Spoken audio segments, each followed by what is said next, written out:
station on Space to Ground. Welcome to Space to Ground. I'm Kayla LaFrance. From new arrivals and microgravity archaeology to a spacewalking duo, the crew on board the ISS has had a busy week.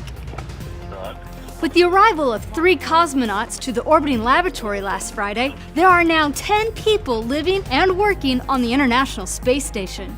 The newest crew members launched from the Baikonur Cosmodrome in Kazakhstan atop a Soyuz booster, then rendezvoused and docked with the space station 3 hours later. The trio will spend the next 6.5 months performing science and maintenance on the orbiting outpost as part of the Expedition 66 and 67 crews.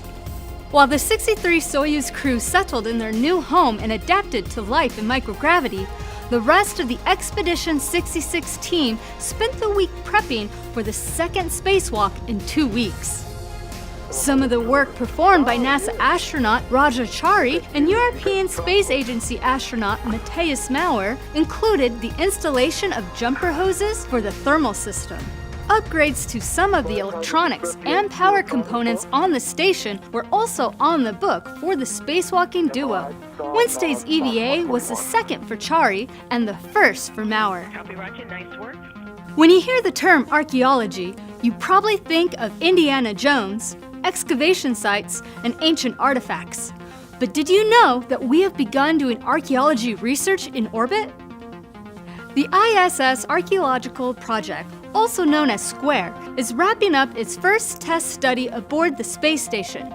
Archaeologists on Earth use a 1 meter by 1 meter shovel pit method to excavate layer by layer and reveal objects. In space, astronauts have instead taped off 1 meter by 1 meter squares in various high-traffic places throughout their home and orbit. They've taken pictures of these squares on a daily basis to reveal layers of activity within. The aim is to show how these areas change over time and to capture how the station was used day to day. Results from this study will not only preserve the daily use of the ISS for future generations, but could also be used to improve the design of future spacecraft and habitats. And that's Space to Ground for this week. Thanks for watching. But before we go, we invite you to listen to Houston, We Have a Podcast.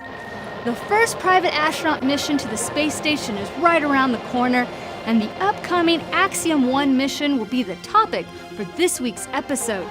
You can find this conversation by going to nasa.gov/podcasts.